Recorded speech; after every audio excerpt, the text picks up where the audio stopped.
Are your electric vehicles more green than your gas powered cars? You may need to think twice about that after listening to this upcoming interview.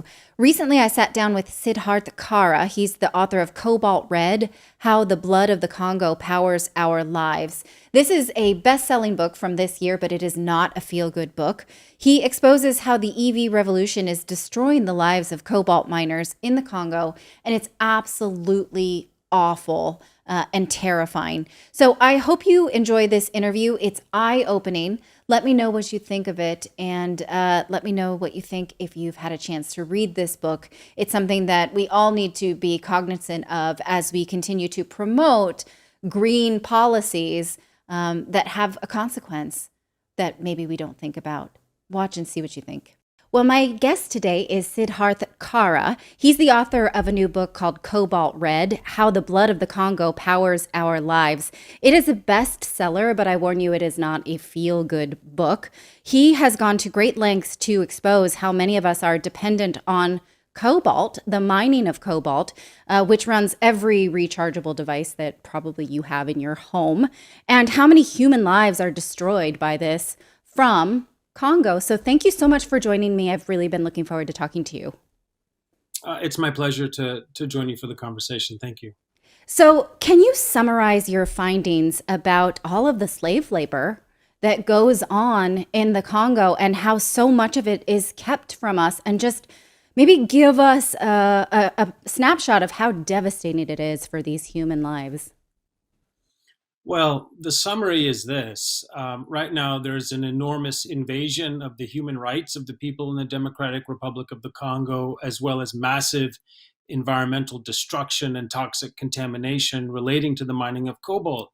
Now, the reason this is important, as you mentioned in your remarks, cobalt is used in the manufacture of almost every lithium ion rechargeable battery used in the world today. So, every smartphone, tablet, laptop, and crucially, almost every electric vehicle, and about three-fourths of the world's supply of cobalt is mined in the Congo in utterly destructive, hazardous, miserable conditions that almost feel like we're back in colonial times. And so some of the things that you point out are not just exploitation of women, because these are cultures where women are regularly assaulted, not just exploitation of children, but also slave labor, where these children are basically forced into working for these, what do you call them? The guy you call Zeus in the book. Um, Negotiation. And okay. there's soldiers, there's traders, there's militia, there's Republican Guard. There's a whole array of people who are using violence to coerce the local population, including children, to get cobalt out of the ground. And the reason for this is there's just this feverish scramble. There's so much demand at the top of the chain by tech companies and electric vehicle manufacturers. And as we said, almost all the cobalt comes from the Congo. So there's this enormous fever, this rush, this scramble to get cobalt out of the ground as quickly as possible through whatever means possible. Everyone up the chain, from the companies at the top all the way down to a crazy soldier on the ground. They're all preying on this population of people who are so poor and vulnerable, and who we can't live without, because you and I can't function for 24 hours without cobalt. Yeah. So we rely on all this violence and misery and suffering in order to conduct our daily lives. Right. So it's incumbent on us to not be willfully ignorant about it. When I mentioned to my husband that I was reading this book, he says, "Oh, no, I've read the Apple press releases." He's a fanboy. And he's like, "No, they say they only use sustainable and humanitarian practices." But you point out how they can say this with plausible deniability because of these depots, these middlemen where they buy from the depots and then they don't have to see the rest of it. Can you explain that? Yeah, there's a bit of a shell game that's happening that allows companies at the top of the chain to say, well, I'm buying from ABC Mining Company, and ABC Mining Company tells me that there's no child labor in their supply chain and they're using sustainable practices. And the reality is, when you actually get on the ground in the Congo, you see none of that is true. It's Hmm. all marketing, it's all puffery and PR. ABC Mining Company, all the mining companies, there are children digging inside those mines. They're there as plain as day for anyone to see, including the CEOs of these companies if they bothered to go down to the Congo to see where their cobalt is coming from. Those companies have clear cut millions of trees, polluted the water, filled the dirt with toxic contaminants. But at the top of the chain, the story is everything's done sustainably. Don't worry, look the other way, carry on upgrading your phone every year, carry on with your gadgets and cars. So there's this disconnect between the stories told by the marketing teams in corporate America, in the global north, and the reality that the people in the Congo reveal. And that's what the purpose of Cobalt Red is to bring those voices and that ground truth out into a world that has no idea what's happening. One of the things that was haunting is that there's no real architect or engineering there to say we're going to engineer some tunnels and then we can go down and safely mine cobalt. So they just willy nilly dig them, and then regularly people die in tunnel collapses. That's the scramble. You see, there's no other way for people there to survive. You might say, well, can't they grow some onions or find some small business? The big mining companies have swallowed up the entire countryside. They get leased these enormous swaths of countryside to extract copper and cobalt, nickel that are used in the batteries. Now, when I say large swath of countryside, the largest mining concession in that part of the Congo, meaning the territory they're allowed to rip apart for copper and cobalt, is the size of London. Oh, And there's 15, 20, 25 of these concessions. So there used to be hundreds of thousands of people who lived in that territory. They were forcibly displaced by foreign mining companies, and now they have no other way to survive except to try to scramble back onto that ground where they used to live and dig cobalt out of the ground with their bare hands to earn $1 or two a day. Now, you mentioned the most hazardous thing, which is the tunnel digging, because as you go a little deeper, meaning 50, 100 feet down, the grade of cobalt, meaning like the purity of it, increases. So they might earn a little more money instead of $1 or $2, maybe $3 or $4. So this is the only way they have to survive. There's this pressure to earn more, so they have enough food to eat. They dig these tunnels. There's no rock bolts, no ventilation shafts. Cobalt is toxic to breathe. There's no supports, and every week these tunnels collapse. Now, Apple, Tesla, Google, Microsoft, Samsung, all these companies don't talk about that. They don't talk about that truth, but the ground is telling us what's happening, and that is children and young people being buried alive to feed cobalt up the chain. the stories of the widows who know that their families are underground where they live. It's a lot. It's a lot. And it's important for us to know about them. Now, recently, Elon Musk said something like, oh, we're going to audit these. We're going to put cameras up. I noticed you spar a little with him on Twitter saying this is not really a solution. Can you explain that? Well, this gets back to that kind of corporate nonsense and PR and puffery that's put out at the top of the chain to sort of misdirect people or make consumers think and shareholders think that these CEOs are doing what needs to be done. And so Elon at the last Tesla shareholder meeting said, okay, I'm going to put a webcam in front of the mine. And if anyone sees a child going in there, you let me know and we'll audit it and we'll deal with it. Oh, for Well, what do goodness we sakes. just say? These Right. mines are as big as cities. Are Yeah. we putting 25,000 webcams to cover the entire thing? And what happens if they walk in at night?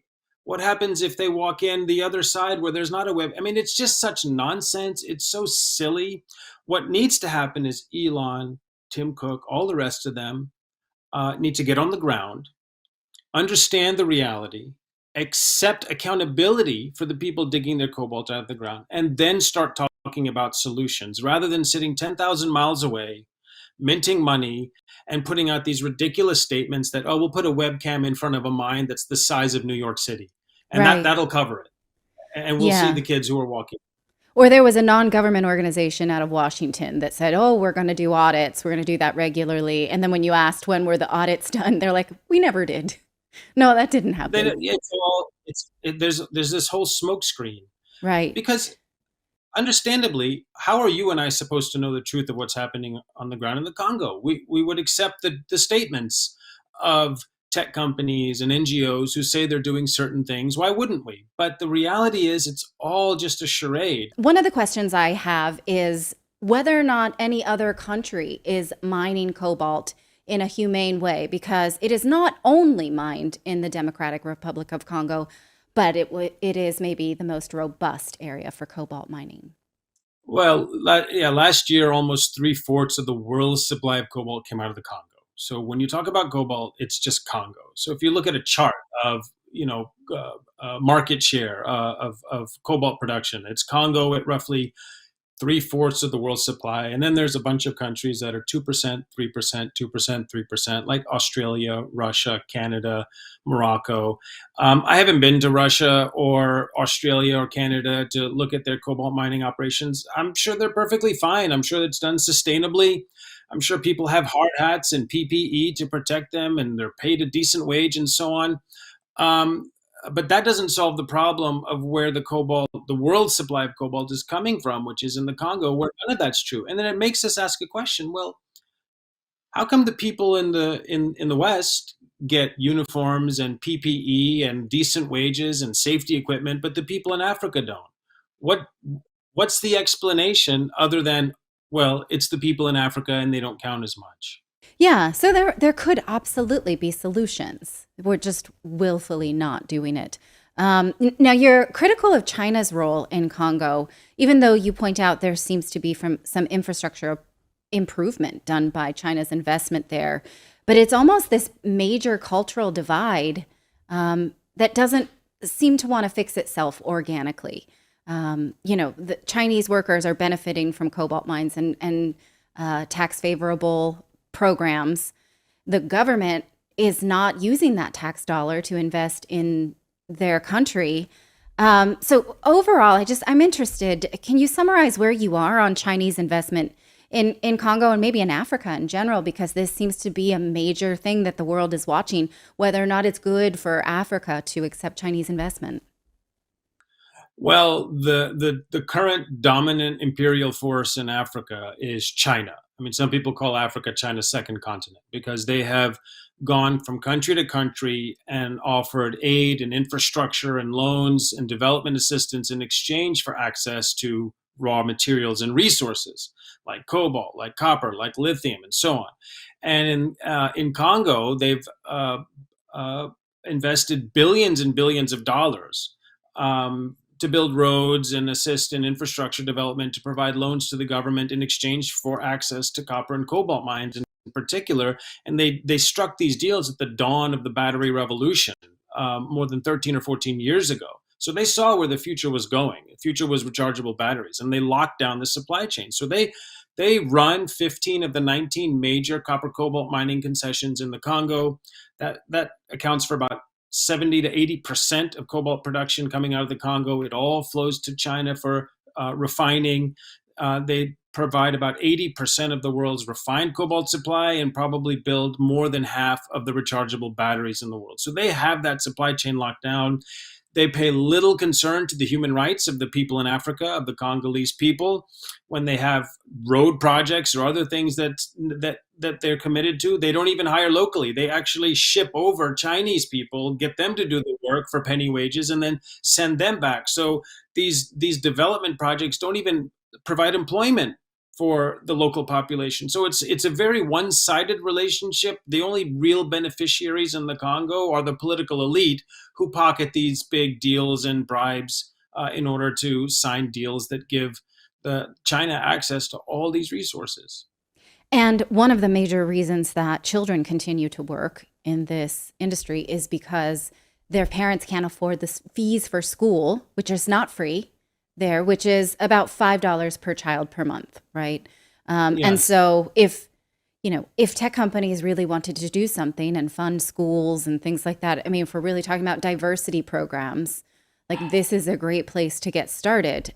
So you don't give us, though, as the reader, much to do. There's not much we can do. We can't get to the Congo. You could barely get in. All of the paperwork that was required for you to see things and not even bring your phone. You really put the solution into geopolitics. So is that a fair assessment? There's no like, oh, we need to boycott cars or anything. There's nothing really we can do other than educate ourselves. Is that fair to say? No, there's more we can do. I mean, you're right. It's not up to people. you and I and consumers to get on the ground in the Congo and fix the problem. I mean, the truth is, we've been made unwitting participants in an enormous horror. You know, when you bought your smartphone and I bought mine, when someone buys an electric vehicle, they don't tell themselves, oh, 10 Congolese children are going to die so I can plug in my battery today. I mean, that's the reality. But that's not the bargain that's in our minds. That bargain has been forced upon us, and now we're unwitting participants in it. The responsibility for the supply chain resides with the companies creating demand for the resource. That's where the solutions have to start, at the top of the chain. There's a lot of bad actors every level down, but if it weren't for the enormous demand placed by tech and EV companies for cobalt, the entire chain wouldn't exist. Now, you and I can't get on the ground and solve the problems, but we can spread awareness. And this is how social change happens. First, a horror is revealed by truth seekers.